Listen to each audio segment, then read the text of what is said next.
and I am going to present Pythagoras theorem। तो सबसे पहले हम ये जानते हैं कि Pythagoras theorem right angle triangle पे अप्लाई होती है। तो सबसे पहले हम जानते हैं राइट एंगल ट्रायंगल होता क्या है।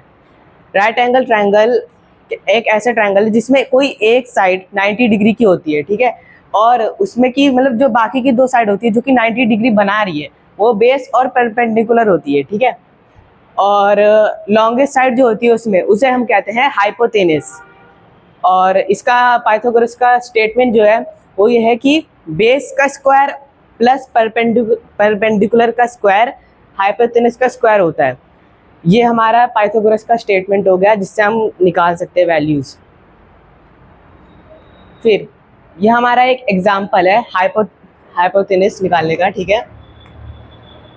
यहाँ पे हमें दे रखा है बेस हमारी 3 यूनिट्स है, ठीक है, ये हमारी बेस होती है, ये हमको दे रखा है 3 यूनिट्स, ठीक है, और फिर परपेंडिकुलर हमें 4 यूनिट्स दे रखा है, यानी कि ये परपेंडिकुलर है, ये 4 यूनिट्स है, ठीक है।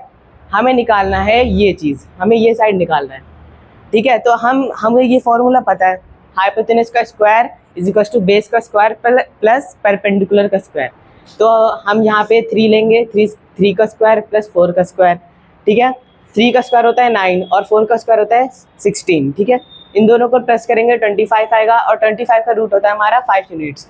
इससे हमारा हाइपोटेनस का वैल्यू निकल जाती है जो कि 5 यूनिट्स है। ऐसे ही करके हम बाकी साइड्स को भी निकाल सकते हैं। जैसे कि अब हमको दे रखा है एक लैडर है, ठीक है, वो वॉल के अगेंस्ट मतलब वॉल पे, ठीक है, ये एक वॉल है, ठीक है, इस पे इस तरीके से रखी हुई है, ठीक है, और इसमें हमको दे रखा है बेस हमको दे रखा है 9 फीट, ठीक है, ये हमको बेस दे रखा है, और लैडर की लेंथ दे रखी है हमको 15 फीट, यानी कि हमको 15 फीट दे रखा है, ठीक है। हमको बेस मिल गया, हमको वो मिल गया, सॉरी, हमें दे रखा है बेस 9 फीट, ठीक है, और हमें दे रखा है हाइपोटेनस 15 फीट, ठीक है। हमें क्या फाइंड करना है, हमें फाइंड करना है परपेंडिकुलर, ठीक है। तो यहाँ पे हमें गोल दे रखा है कि हमें परपेंडिकुलर फाइंड करना है लैडर की, ठीक है। अब देखो, जैसे कि हाइपोटेनस का स्क्वायर हमको पता है बेस का स्क्वायर प्लस परपेंडिकुलर का स्क्वायर होता है, तो वही को अगर हम यूज़ करें तो हम परपेंडिकुलर का भी निकाल सकते हैं। तो परपेंडिकुलर का स्क्वायर होता है हाइपोटेनस का स्क्वायर माइनस बेस का स्क्वायर, ठीक है।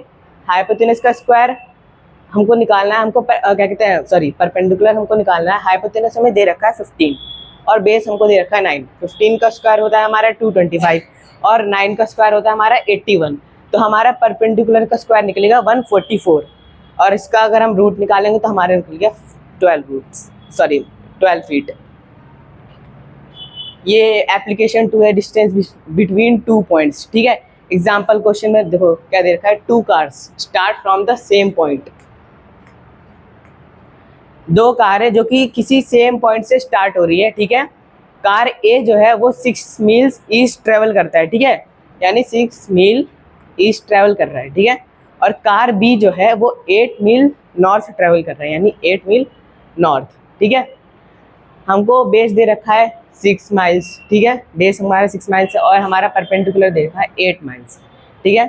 और अब हमें क्या कहते हैं, क्या बताना है, दोनों कार के बीच का डिस्टेंस, यानी यहाँ से यहाँ तक का डिस्टेंस हमें बताना है, ठीक है।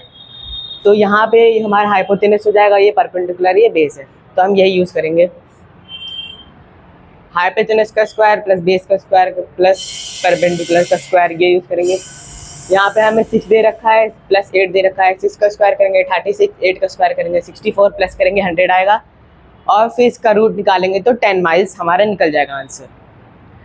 तो अब जैसे कि हम पूरे समय पे बेस और परपेंडिकुलर यूज़ कर रहे थे, जो बेस होता है और परपेंडिकुलर होता है हम इसको आपस में एक्सचेंज भी कर सकते हैं। हम इसको इसलिए यूज़ करते हैं ताकि हमारे क्वेश्चन सॉल्व करने में हमको क्लैरिटी मिल जाए, ठीक है, और कन्फ्यूज़न कम हो हमें, और साथ में विजुअलाइजेशन में भी हेल्प होती है। और इसका रियल वर्ल्ड यूज़ में क्या मतलब पाइथागोरस हम रियल वर्ल्ड में कहाँ यूज़ कर सकते हैं, जैसे कि कहीं बिल्डिंग में कंस्ट्रक्शंस हो रही है तो वहाँ पे कई बार ऐसे होता है कि ट्रायंगल्स फॉर्म हो रहे होते हैं, तो उसका मतलब क्या कहते हैं हाइट, डिस्टेंस और हाइपोटेनस वगैरह निकालने में आसानी होती है।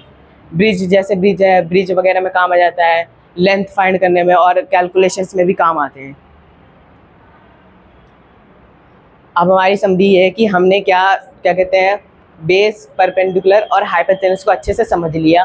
ठीक है, हमने कोई सी भी मिसिंग साइड को फाइंड करना सीख लिया और अंडरस्टैंडिंग दिस थ्योरम मतलब सॉल्यूशन तो बन। और अगर हम इस थ्योरम को अच्छे से समझ ले तो हम काफ़ी सारी प्रॉब्लम्स का सॉल्यूशन निकाल सकते हैं। Thank you.